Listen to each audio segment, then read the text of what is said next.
મહાદેવ, જય ભોળેનાથ. અત્યારના આપણે છીએ માટેલ, જે ખોડિયારમાંનું મેન સ્થાન કહેવામાં આવે છે અને માટેલ ધરાથી ઓળખાય છે. અને આ બાજુ છે તળાવ.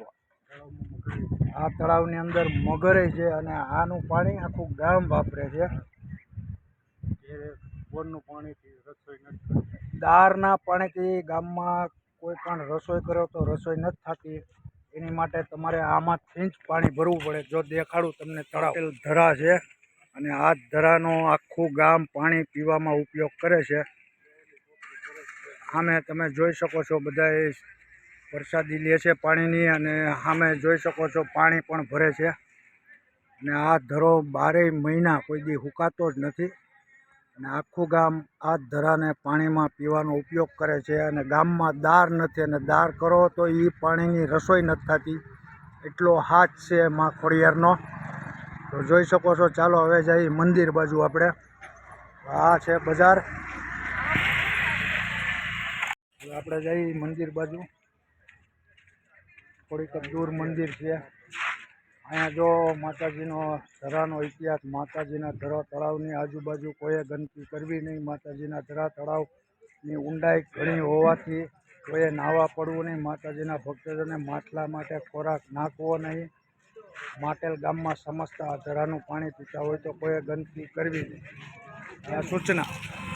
આપણે બજાર. તો ફ્રેન્ડ, સામું દેખાય એમાં ખોડિયારનું મંદિર. ચાલો હવે જઈએ મંદિર બાજુ અને ત્યાંથી મંદિરના માતાજીના દર્શન કરાવું. આ છે મુખ્ય મંદિરનો દ્વાર.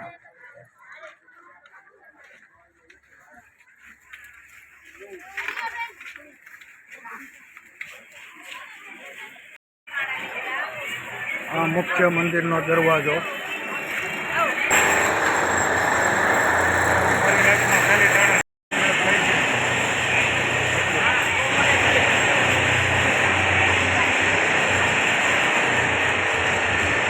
મંદિર છે.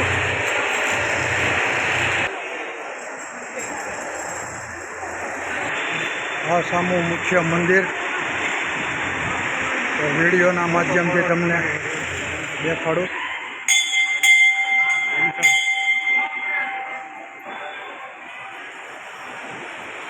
આ તો ખોડિયારનું મંદિર. ચાલો હવે બહારની સાઈડ જઈએ.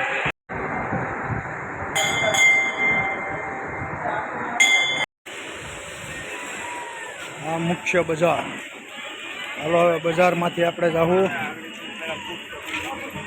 ધરા બાજુ, જે ગેટની સામેની જ સાઈડમાં છે એકદમ. આપણે મંદિરના દર્શન કરી લીધા. હવે ધરા બાજુ જઈશું. ઘર જુઓ.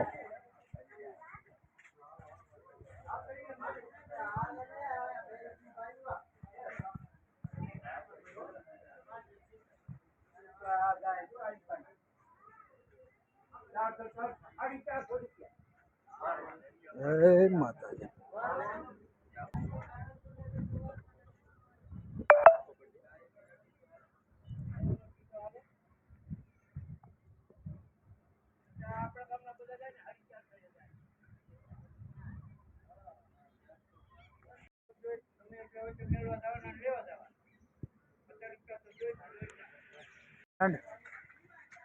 ચાલો દર્શન કરી લીધા.